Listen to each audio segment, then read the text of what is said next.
ബൈബിളിലൂടെ ഒരു തീർത്ഥാടനം. വിശുദ്ധ ഗ്രന്ഥത്തിലെ പുസ്തകങ്ങളെ ആഴമേറിയ അർത്ഥത്തിൽ വായിച്ച് മനസ്സിലാക്കുന്നതിനും പഠിക്കുന്നതിനും നാം എവരെയും സഹായിക്കുന്ന ഈ തിരുവചന പഠന പരമ്പരയിലേക്ക് ഗുഡ്നെസ് ടിവിയുടെ മാന്യ പ്രേക്ഷകരായ നിങ്ങൾക്കേവർക്കും ഹൃദയപൂർവ്വം സ്വാഗതം.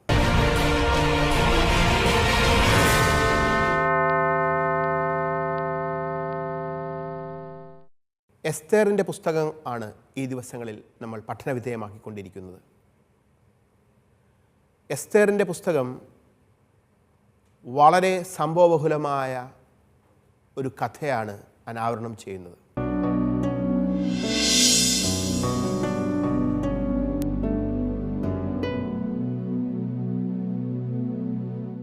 ബാബിലോൺ സാമ്രാജ്യത്തിലേക്ക് നാടുകടത്തപ്പെട്ട യഹൂദർ പിന്നീട് ബാബിലോൺ സാമ്രാജ്യത്തെ തകർത്തുകൊണ്ട് പേർഷ്യക്കാർ അവിടെ ഭരണം ആരംഭിക്കുമ്പോഴും സൈറസ് എന്ന മഹാനായ പേർഷ്യൻ രാജാവിൻ്റെ കാലത്ത് യഹൂദർക്ക് ജെറുസലേമിലേക്ക് തിരിച്ചു പോകാനുള്ള സ്വാതന്ത്ര്യം രാജശാസനത്തിലൂടെ നൽകപ്പെട്ടതിന് ശേഷവും കുറേയധികം യഹൂദർ പേർഷ്യയിൽ തന്നെ പേർഷ്യയുടെ തലസ്ഥാനമായ സൂസാ നഗരത്തിലും മറ്റിടങ്ങളിലുമായി പാർക്കുന്നുണ്ടായിരുന്നു. അങ്ങനെ പേർഷ്യയിലെ വിവിധയിടങ്ങളിൽ വ്യാപാരം ചെയ്തുകൊണ്ട് മറ്റുവിധ ജോലികളിൽ ഏർപ്പെട്ടുകൊണ്ട് ജീവിച്ചിരുന്ന യഹൂദരുടെ ചരിത്രത്തിലേക്ക് ഒരു അശനിപാതം പോലെ ഒരു രാജകൽപ്പന പുറപ്പെടുകയാണ്. ആ രാജകൽപ്പനയുടെ പിന്നിൽ പ്രവർത്തിച്ചത് യഹൂദരുടെ ശത്രുവും യഹൂദരുടെ ഉന്മൂല നാശം ആഗ്രഹിക്കുകയും ചെയ്തിരുന്ന ഹാമാൻ എന്ന ആഗാഗ് വംശജനാണ്. പക്ഷേ ഇതിനിടയിൽ ദൈവം അവരുടെ ചരിത്രത്തിൽ സജീവമായി ഇടപെട്ടുകൊണ്ട് ഒരു യഹൂദ വംശജയായ എസ്തേർ രാജ്ഞി പേർഷ്യയുടെ രാജാവിൻ്റെ രാജ്ഞി പദത്തിലെത്തുന്നതിനുള്ള വഴി ഒരുക്കിയിട്ടുണ്ട്. അവളുടെ വളർത്തുപിതാവ് കൂടിയായ മൊർദെഖായി രാജസേവകന്മാരിൽ ഒരാളാണ്. പക്ഷേ ഇതാ ഒരു രാജശാസനം മൂലം സാമ്രാജ്യത്തിലെ മുഴുവൻ യഹൂദരുടെയും കൂട്ടക്കൊലയ്ക്കുള്ള തീയതി കുറിക്കപ്പെട്ടിരിക്കുന്നു.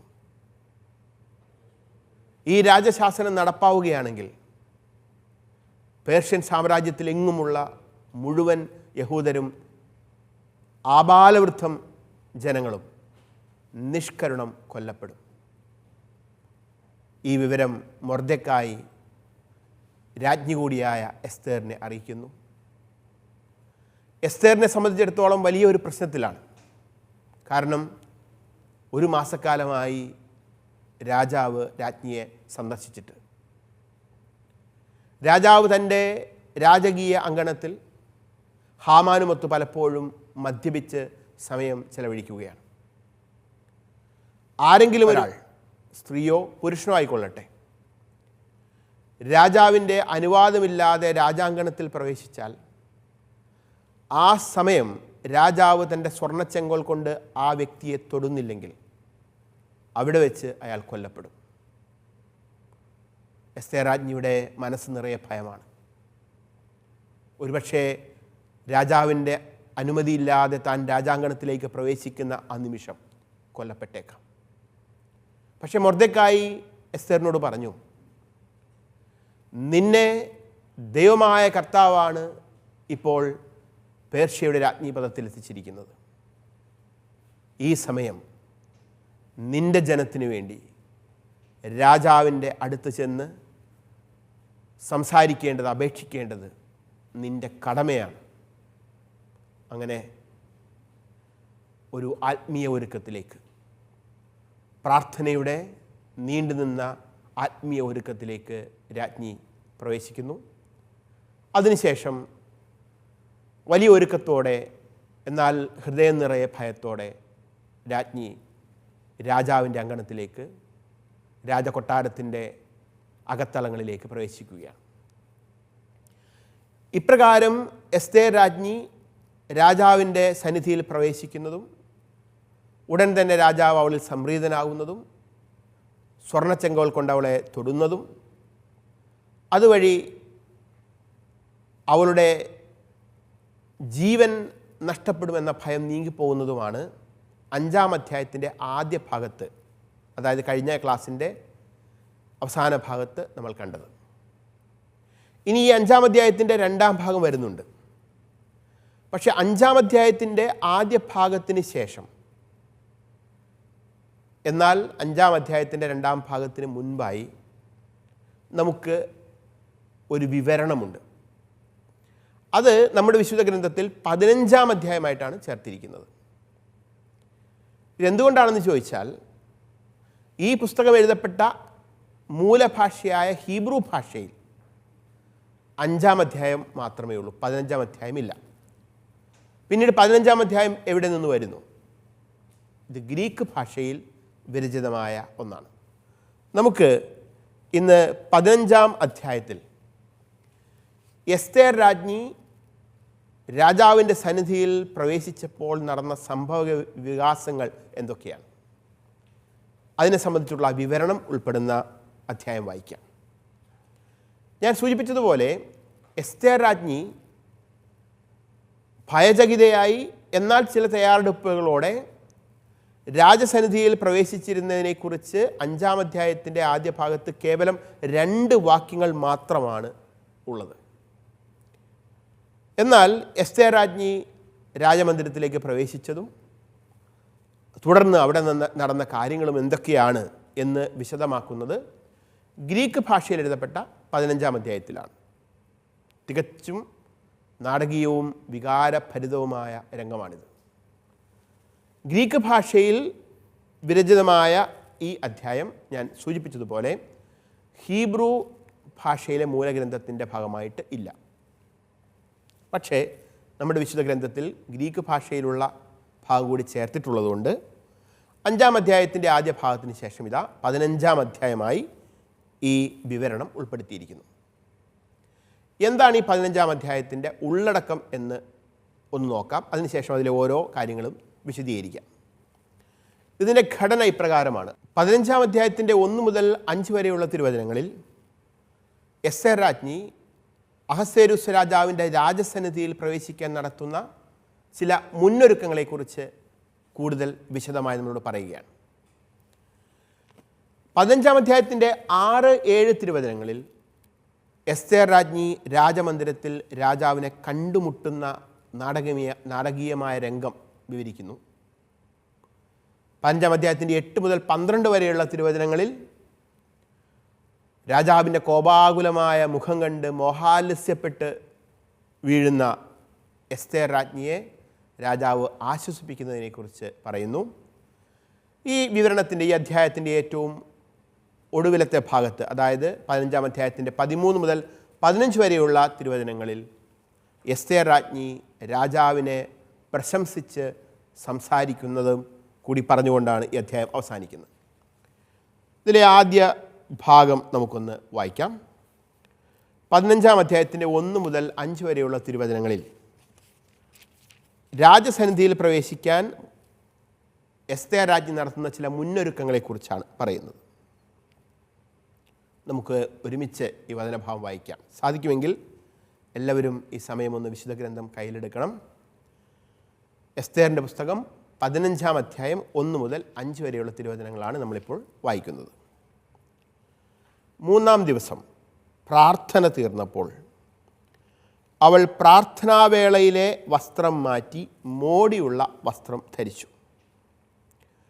രാജകീയമായ അലങ്കാരങ്ങൾ അണിഞ്ഞ് എല്ലാം കാണുന്ന രക്ഷകനായ ദൈവത്തിൻ്റെ സഹായം വിളിച്ചപേക്ഷിച്ച് 2 തോഴിമാരെയും കൂട്ടി അവൾ നടന്നു. ഒരുവളുടെ മേൽ അവൾ മൃദുവായി ചാരി.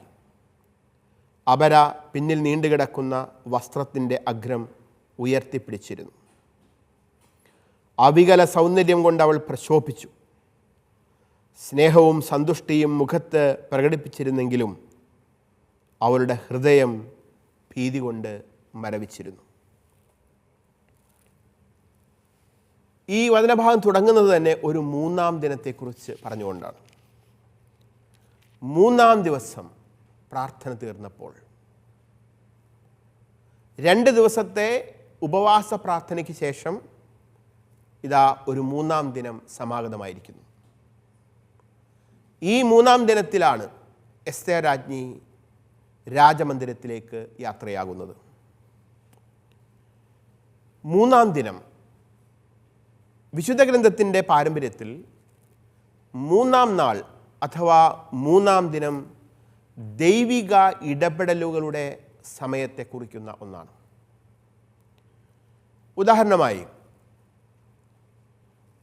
ഉൽപ്പത്തി പുസ്തകത്തിൻ്റെ 22-ാം അധ്യായത്തിൽ അബ്രാഹവും പുത്രൻ ഇസഹാക്കും മോറിയാദേശത്തെ മലമുകളിലേക്ക് ദൈവം ആവശ്യപ്പെട്ട ബലിയർപ്പണത്തിനായി എത്തിച്ചേരുന്നതിനെക്കുറിച്ച് പറയുമ്പോൾ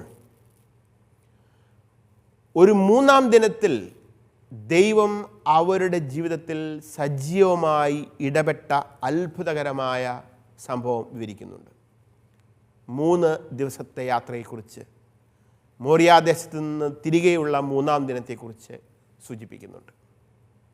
ഉൽപ്പത്തി പുസ്തകത്തിൻ്റെ തന്നെ അവസാന ഭാഗത്ത് പൂർവ്വ യോസേപ്പിൻ്റെ കഥ നമ്മൾ വായിക്കുമ്പോൾ കാരാഗൃഹത്തിൽ ആണ് പൂർവ്വ യോസേപ്പ്. അവിടെ പാനപാത്രവാഹകൻ ആയ സഹതടവുകാരൻ്റെ സ്വപ്നം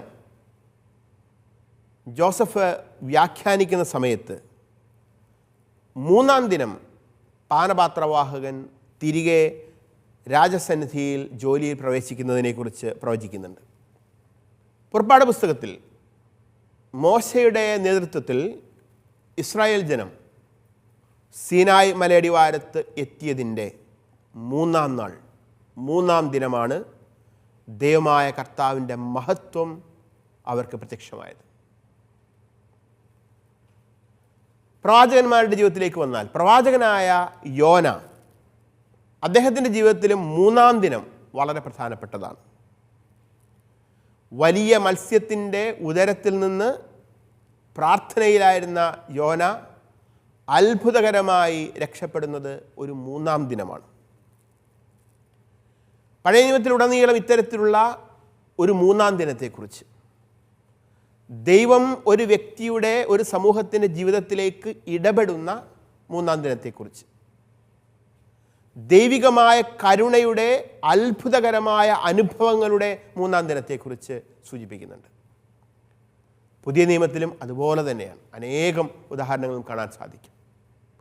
ഏറ്റവും വലിയ അത്ഭുതം ഉയിർപ്പ്, ഈശോ മിശിഹായുടെ ഉയിർപ്പ് സംഭവിക്കുന്നത് ഒരു മൂന്നാം ദിനമാണ് എന്നോർക്കുക. ഇത്തരത്തിലുള്ള മൂന്നാം ദിനത്തെക്കുറിച്ച് പറയുന്ന അതേ പാരമ്പര്യത്തിലാണ് ഇതാ എസ്തേറിൻ്റെ പുസ്തകത്തിൻ്റെ അതിനാടകീയമായ ഒരു സംഭവം ആരംഭിക്കുന്നത്. പ്രാർത്ഥനയ്ക്ക് ശേഷം മൂന്നാം ദിനം എസ്തേർ രാജസന്നിധിയിലേക്ക് പ്രവേശിക്കുന്നു. അതുകൊണ്ട് വായനക്കാരായ നമ്മളെ സംബന്ധിച്ചിടത്തോളം ഈ വിശുദ്ധ ഗ്രന്ഥ പാരമ്പര്യത്തെക്കുറിച്ച്, മൂന്നാം ദിനത്തിൽ സജീവമായി ഇടപെടുന്ന ദൈവത്തെക്കുറിച്ചുള്ള അറിവുള്ളവരെ സംബന്ധിച്ചിടത്തോളം നമുക്ക് വലിയ പ്രതീക്ഷയുണ്ട്. കാരണം 3 ദിനങ്ങളിലെ പ്രാർത്ഥനയ്ക്കും ഉപവാസത്തിനും ശേഷമാണ് രാജ്ഞി ഒരു മൂന്നാം ദിനത്തിൻ്റെ ദൈവിക അനുഭവത്തിൻ്റെ ഇടപെടലിൻ്റെ സമയത്തേക്ക് പ്രവേശിക്കുന്നത്. അതിനുശേഷം ഈ രാജ്ഞിയെക്കുറിച്ച് പറയുന്നത്, അവൾ രാജാവിൻ്റെ അങ്കണത്തിലേക്ക് പ്രവേശിക്കുന്നതിന് മുന്നോടിയായി ഉപവസിച്ച് പ്രാർത്ഥിക്കുന്ന സമയത്ത് അവൾ അണിഞ്ഞിരുന്ന ചാക്ക് വസ്ത്രവും വിലാപ വസ്ത്രവും എല്ലാം മാറ്റി രാജകീയ വസ്ത്രങ്ങൾ ധരിക്കുന്നു. എസ്തേർ എന്ന യഹൂദ വംശജയായ പേർഷ്യൻ രാജ്ഞി തൻ്റെ ജീവിതത്തിലെ ഏറ്റവും സംഘർഷഭരിതമായ ഒരു സമയം 2 വിധത്തിലുള്ള മുന്നൊരുക്കങ്ങൾ നടക്കുന്നതായിട്ട് നമ്മളിവിടെ കാണുകയാണ്. ഒന്നാമതായി അവൾ നടത്തുന്നത് ഒരു ആത്മീയ ഒരുക്കമാണ്. തീക്ഷ്ണമായ പ്രാർത്ഥന, ഉപവസിച്ചുകൊണ്ടുള്ള പ്രാർത്ഥന, പാപങ്ങൾ ഏറ്റുപറഞ്ഞുകൊണ്ടുള്ള പ്രാർത്ഥന, കൃപയ്ക്ക് വേണ്ടി കണ്ണീരോടെ അപേക്ഷിക്കുന്ന പ്രാർത്ഥനയുടെ ആത്മീയ മുന്നൊരുക്കം അവൾ നടത്തുന്നുണ്ട്. രണ്ടാമത് അവൾ നടത്തുന്നത് ഒരു ബാഹ്യമായ ഒരുക്കമാണ്. ആ ബാഹ്യമായ ഒരുക്കത്തിൻ്റെ ഭാഗമാണ് പ്രാർത്ഥനാവേളയിൽ അവൾ അണിഞ്ഞിരുന്ന വസ്ത്രങ്ങളെല്ലാം മാറ്റി സർവാഭരണ വിഭൂഷിതയായി ഒരു രാജ്ഞിക്ക് ഒത്ത രീതിയിൽ വസ്ത്രവും മറ്റ് ആഭരണങ്ങളും അവൾ ധരിക്കുന്നു.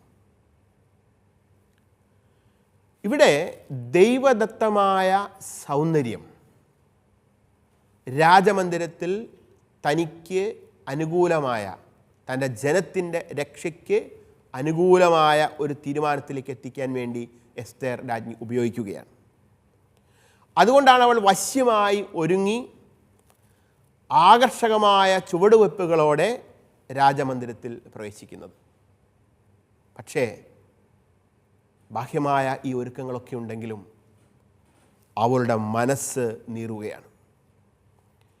അതുകൊണ്ടാണ് 5-ാം തിരുവചനത്തിൻ്റെ 2-ാം ഭാഗത്ത് അവസാന ഭാഗത്ത് ഇപ്രകാരം പറയുന്നത്: സ്നേഹവും സന്തുഷ്ടിയും മുഖത്ത് പ്രകടിപ്പിച്ചിരുന്നെങ്കിലും അവളുടെ ഹൃദയം ഭീതി കൊണ്ട് മരവിച്ചിരുന്നു. തീവ്രമായ വിശ്വാസവും ദൈവാശ്രയ ബോധവുമാണ് ഈ യാത്രയിൽ രാജാങ്കണത്തിലേക്കുള്ള ചുവടുവെപ്പുകൾക്കിടയിൽ അവൾക്ക് ശക്തിയാകുന്നത്. പക്ഷേ ഏത് സമയവും അവളുടെ മുൻപിൽ മരണം കാത്തു നിൽക്കുകയാണ്. ഒരുപക്ഷേ രാജാവ് അവളിൽ സംപ്രീതനാകാതിരിക്കാം. അനുമതിയില്ലാതെ അങ്കണത്തിൽ പ്രവേശിച്ചതിൽ കോപാകുലനായി രാജാവ് അവളെ വധിക്കാൻ ആജ്ഞാപിക്കാം. അതുകൊണ്ട് പുറമേ വലിയ ആത്മവിശ്വാസത്തോടെ സൗന്ദര്യവതിയായി പോകുന്നെങ്കിലും അവളുടെ ഹൃദയം നിറയെ വ്യാകുലതയാണ്. ഇത്തരത്തിൽ രാജസന്നിധിയിലേക്ക് പ്രവേശിക്കുന്ന എസ്തേർ രാജ്ഞി രാജാവുമായി കണ്ടുമുട്ടുന്ന രംഗമാണ് തുടർന്നുള്ള തിരുവചനങ്ങളിൽ നമ്മൾ കാണുന്നത്. നമുക്ക് എസ്തേറിൻ്റെ പുസ്തകത്തിൻ്റെ 15-ാം അധ്യായം 6-7 തിരുവചനങ്ങൾ വായിച്ചുകൊണ്ട് അത് മനസ്സിലാക്കാം. വാതിലുകൾ ഓരോന്നായി കടന്നവൾ രാജാവിൻ്റെ മുൻപിൽ ചെന്ന് നിന്നു. സ്വർണവും അമൂല്യ രത്നങ്ങളും കൊണ്ട് പൊതിഞ്ഞ സിംഹാസനത്തിൽ രാജാവ് രാജകീയ വസ്ത്രങ്ങൾ അണിഞ്ഞ് ഇരിക്കുകയായിരുന്നു. അവൻ്റെ ദർശനം ഭീതി ഉളവാക്കുന്നതായിരുന്നു. തേജസ് കൊണ്ട് അരുണിമയാർന്ന മുഖമുയർത്തി അവൻ ഉഗ്രകോപത്തോടെ അവളെ നോക്കി. രാജ്ഞിയാകട്ടെ തളർന്നുപോയി. വിളറി ബോധം കെട്ട അവൾ തൻ്റെ മുമ്പിൽ നടക്കുന്ന തോടിയുടെ ചുമലിലേക്ക് മറിഞ്ഞു. തോഴിമാരാൽ പരിസേവിതയായി എസ്തേർ രാജ്ഞി ആ വലിയ രാജകൊട്ടാരത്തിൻ്റെ ഓരോ വാതിലുകളിങ്ങനെ ഒന്നൊന്നായി കടന്ന് അവസാനമതാ രാജാവ് സിംഹാസനസ്ഥനായിരിക്കുന്ന ആ അങ്കണത്തിൻ്റെ വാതിൽ കടന്ന് ഉള്ളിലേക്ക് പ്രവേശിക്കുകയാണ്. സിംഹാസനസ്ഥനായ രാജാവിൻ്റെ പക്കൽ മുൻകൂർ അനുവാദമില്ലാതെ കടന്നു ചെല്ലുന്നതിലുള്ള അപകടം അത് ഈ വചനങ്ങളിൽ നമുക്ക് കാണാം. കാരണം എസ്തേർ രാജ്ഞി തൻ്റെ ജീവൻ പണയം വെച്ചുകൊണ്ടുള്ള ഒരു ഇടപെടലിനാണ് ഇവിടെ ശ്രമിക്കുന്നത്.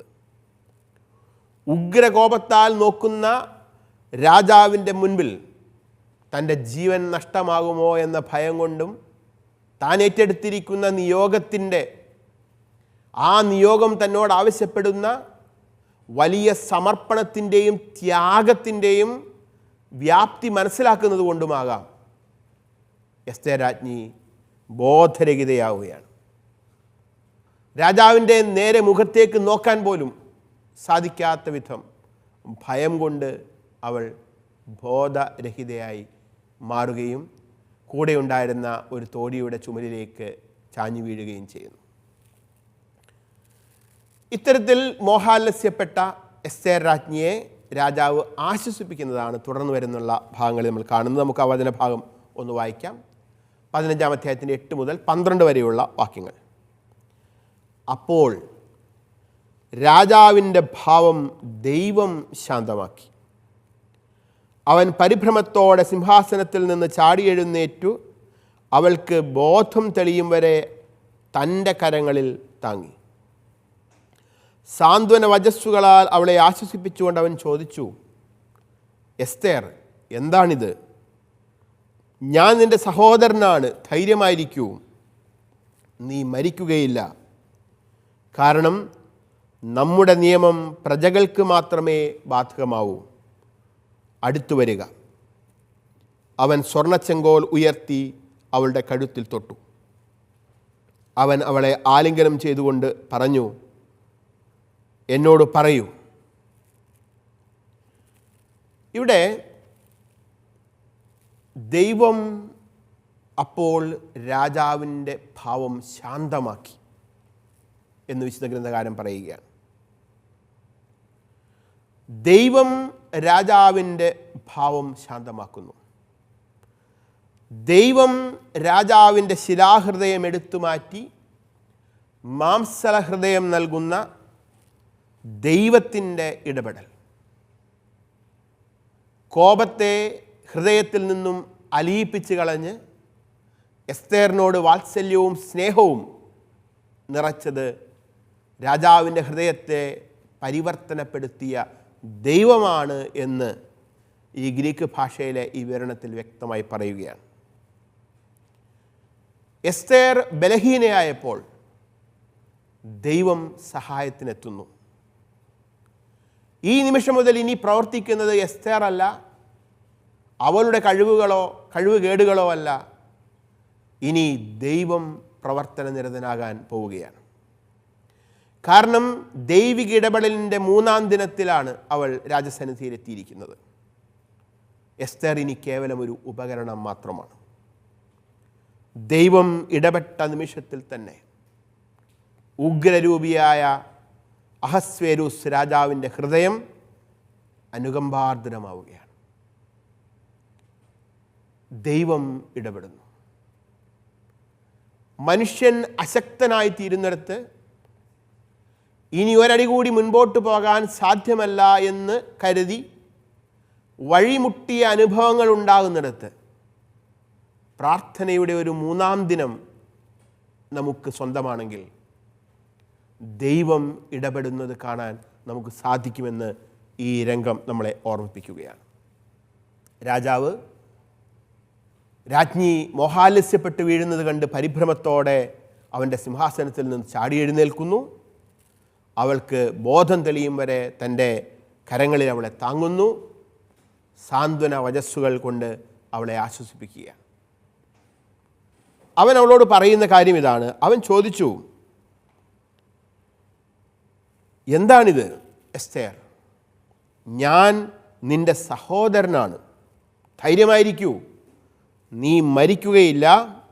കാരണം നമ്മുടെ നിയമം പ്രജകൾക്ക് മാത്രമേ ബാധകമാവൂ. അടുത്തു വരിക. അവൻ സ്വർണ്ണച്ചെങ്കോൽ ഉയർത്തി അവളുടെ കഴുത്തിൽ തൊട്ടു. ഇവിടെ രാജാവ് ദൈവം ഇടപെട്ട നിമിഷത്തിൽ കോപാവിഷ്ടനായ രാജാവ് അനുകമ്പാർദ്ര ഹൃദയമുള്ളവനായി മാറുന്നു. മാത്രമല്ല, രാജ്ഞിയോട് പറയുകയാണ്, നീ മരിക്കുകയില്ല, നീ ഒരു കാരണവശാലും കൊല്ലപ്പെടുകയില്ല, നീ എൻ്റെ സഹോദരിയാണ്, അല്ലെങ്കിൽ ഞാൻ നിൻ്റെ സഹോദരനാണ്. ഇവിടെ നമുക്കൊരു സംശയം സ്വാഭാവികമായിട്ടും തോന്നും. എസ്തേർ രാജ്ഞി ഈ രാജാവിൻ്റെ ഭാര്യയാണ്. പിന്നെ എന്തുകൊണ്ടാണ് ഈ രാജാവ് ഭാര്യയെ സഹോദരി എന്ന് വിളിക്കുന്നത് എന്ന സംശയം നമുക്കുണ്ടാകാം. വിശുദ്ധ ഗ്രന്ഥത്തിൽ സഹോദരൻ അല്ലെങ്കിൽ സഹോദരി എന്നതിന് ഒരു അമ്മയുടെ ഉദരം പങ്കിട്ട വ്യക്തി, സഹ ഉദരൻ എന്ന അർത്ഥം തന്നെ ആവണമെന്നില്ല.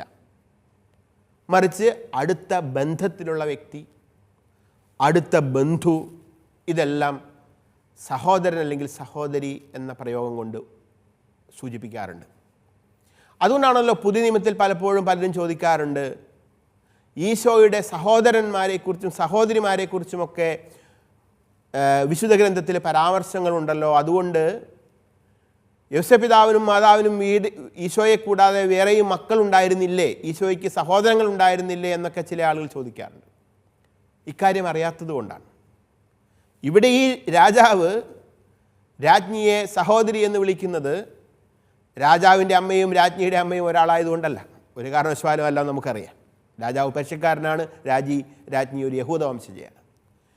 അടുത്ത ഒരു ബന്ധത്തെ സൂചിപ്പിക്കാൻ വേണ്ടിയാണ് ഇവിടെ സഹോദരി എന്ന് വിളിക്കുന്നത്. തുടർന്ന് രാജാവ് ഈ രാജ്ഞിയെ തൻ്റെ കരങ്ങളിൽ താങ്ങി ആശ്വസിപ്പിക്കുന്നു. പ്രജകൾക്കുള്ള നിയമം തൻ്റെ ഭാര്യ കൂടിയായ രാജ്ഞിക്ക് ബാധകമല്ല എന്ന് ഉറപ്പ് നൽകുന്നു. അവളോടുള്ള സ്നേഹം പ്രകടമാക്കിക്കൊണ്ട് രാജാവ് സ്വർണ്ണച്ചെങ്കോൽ കൊണ്ട് അവളുടെ കഴുത്തിൽ തൊടുകയാണ്. ചുരുക്കത്തിൽ എസ്തേറിൻ്റെ ഭാവം മുഴുവൻ മാറുന്നു. കാരണം ഏത് നിമിഷവും കൊല്ലപ്പെട്ടേക്കാമെന്ന വലിയ ഭയത്തോടെയാണ് അവൾ പ്രവേശിച്ചത്. പക്ഷേ ദൈവം രാജാവിൻ്റെ ഹൃദയത്തെ തൊട്ട് അവൻ്റെ മനസ്സിനെ ശാന്തമാക്കിയ നിമിഷം മുതൽ, ദൈവം പ്രവർത്തന നിരതനായി തുടങ്ങിയ നിമിഷം മുതൽ ഇതാ കാര്യങ്ങൾ അവൾക്ക് അനുകൂലമായി വരുന്നു. അടുത്ത ക്ലാസ്സിൽ ഈ അധ്യായത്തിൻ്റെ അവസാന ഭാഗത്ത് എസ്തേർ രാജ്ഞി ഈ രാജാവിനെ പ്രശംസിച്ചുകൊണ്ട് ഭാഷണചാതുരിയോടെ പറയുന്ന ചില കാര്യങ്ങൾ നമുക്ക് വിശദമാക്കാം.